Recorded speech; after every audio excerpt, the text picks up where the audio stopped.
নমস্কার বন্ধুরা, কেমন আছেন সবাই? স্পেশাল নাগরে সকলকে স্বাগত জানাই। আমার আজকের রেসিপি আমগুড়। সকলেই খুব পছন্দ করে টক ঝাল মিষ্টি আমগুড়। তো চলুন দেখে নিয়ে যাক আমি কীভাবে বানাচ্ছি আজকের রেসিপি।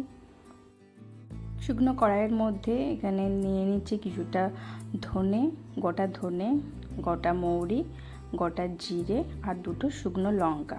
এটাকে হালকা করে একটু ভেজে নিয়ে একটা গুঁড়ো মশলা তৈরি করে নেব। কড়াইয়ের মধ্যে পরিমাণ মতন সরষের তেল দিয়ে দিলাম। তেলের মধ্যে দিয়ে দিলাম একটা শুকনো লঙ্কা আর 5 ফোড়ন। হালকা একটু নেড়ে ছেড়ে ভেজে নেব। তারপরে এর মধ্যে দিয়ে দিচ্ছি কেটে রাখা আমের টুকরোগুলো। সমস্ত আমের টুকরোগুলোকে দিয়ে ভালোভাবে নেড়ে চেড়ে মিশিয়ে নিতে হবে। একটু হালকা ভাজা করে নেব।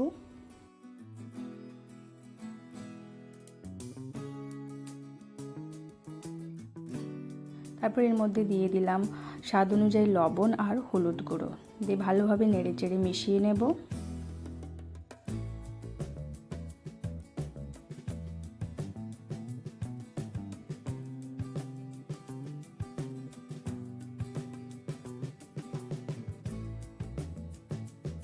দু 3 মিনিট ধরে ভালোভাবে নেড়ে চেড়ে মিশিয়ে নিতে হবে।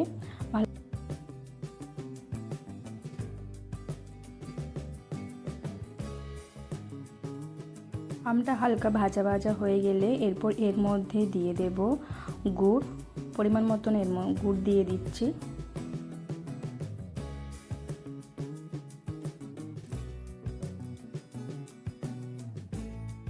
গুড়টাকে দিয়ে ভালোভাবে আমটার সাথে মিশিয়ে নেব।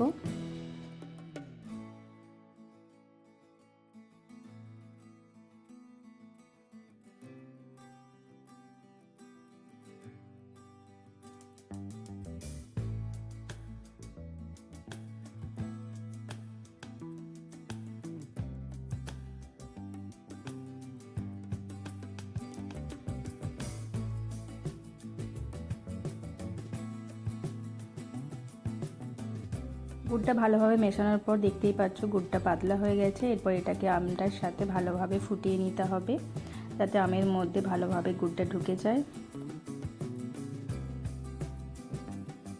আমটা অনেকটা পরিমাণে ভালোভাবে গলে গেছে।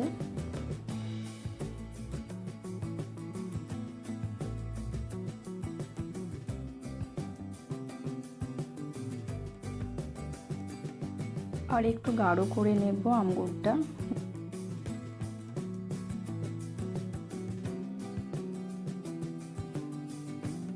এরপরে এর মধ্যে দিয়ে দেব সেই ভাজা মশলা গুঁড়োটা। সমস্ত গুঁড়োটাকে দিয়ে ভালোভাবে নেড়ে চেড়ে মিশিয়ে নিচ্ছি।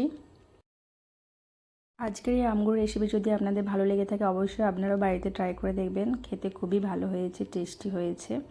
আর ভালো লাগলে অবশ্যই লাইক কমেন্ট শেয়ার করে দেবেন। আর প্লিজ চ্যানেলটিকে সাবস্ক্রাইব করে দেবেন।